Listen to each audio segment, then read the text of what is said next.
How's it going, everyone? So the Packers have released their final injury report against the Vikings, and despite how long the injury list has been, there is only a few players that are actually questionable. So to start off, we have Jaire Alexander, who was a limited participant Friday and has gained a questionable game day tag. Now, he sounds like he's going to be a game day decision, but based off history, if he doesn't start, it's not going to really be too shocking. So if he does not start, Carrington Valentine will once again be starting opposite of Rasul Douglas on the outside corner slot. Next up, we have Zane Anderson with that hamstring injury. He was a full participant on Friday as well as the whole week, so he's going to be good to go against the game against the Vikings. Next up, Devondre Campbell with that ankle injury. He was a limited participant Friday as well as this entire week. He is officially questionable against the game against the Vikings, although he's definitely pushing to start, and he has a high likelihood of starting against the Vikings. But of course, if he's not able to go, Isaiah McDuffie will take his spot. Next up, Elgton Jenkins with that knee injury was a limited participant as well as this whole week. He does not have any injury tag, so he will be good to go against the Vikings, which is good to see. Next, Aaron Jones, who's had a hamstring injury, didn't participate Wednesday, but was a limited participant today and yesterday, and he's officially pretty much been cleared to go, and he's going to be starting and playing against the Vikings. Now, how many snaps he gets and the percentage of plays he actually starts will be something they're going to keep an eye on. He was, the last 2 weeks he started, only gained 35 and 36% of total snaps that the Packers had on offense, so he's not close to 100%. I can see him probably getting near around 40, 45, I would guess, how many snaps he would play. So still expect a lot of A.J. Dillon. Next up, we have Luke Musgrave, who was a limited participant on Friday's practice and officially is questionable for the game against the Vikings.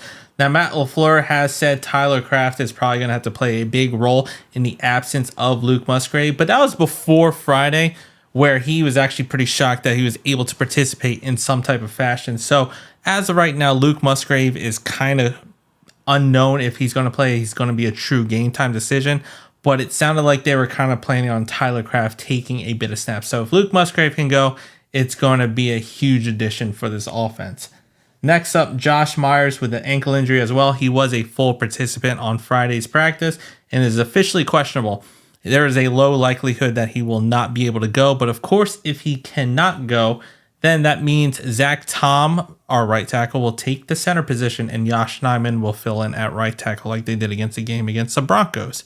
Which leads us to our next injury, Yosh Nijman. He was a limited participant. He does not have an injury tag for the Vikings, and he'll officially be able to be good to go against the Vikings, which is good to see.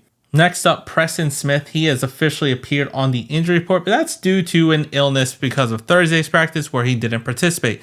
Friday, he was full go and he was a full participant, so there's no worry. He'll be suiting up against the Vikings. Christian Watson appeared on the injury report because of the knee injury. Full participant on Friday as well as this whole week. He's going to be good to go on Friday. Then lastly, Devontae Wyatt with a knee injury was a full participant, which is great to see. He's going to be good to go against the Vikings. So despite our long injury list and quite a few scares from Luke Musgrave, then Devontae Wyatt, a lot of these players are going to be good to go, which is very great to see because we have been severely injured and hurting in our entire team. Now, over on the Minnesota Vikings side, they have officially ruled out one of their 5 players that are on their injury report, and that is Brian Asamoah with an ankle injury. He is officially out. Now, Ezra Cleveland had a foot injury. He is questionable against the Packers. TJ Hawkinson, who was a little bit fearful if he would not play, he has no injury tag, and he's going to be active against the Packers.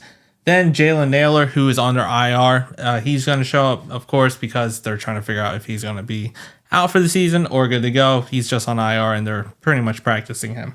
But as of right now, he has not been activated. Then lastly, Kini Nuagawu, I cannot say the dude's name right. He has been tagged with a questionable game day injury, and unless that illness is pretty severe, he's probably going to suit up for the Vikings against us. But that pretty much sums up our entire injury report. Despite how long it is, it's nice to see considering there's only really 4 questionable people and really 2 of them that might not suit up against the Vikings. But let me know what you think down in the comments. If you liked the video, hit the like button, subscribe to the channel, and as always, go Pack Go.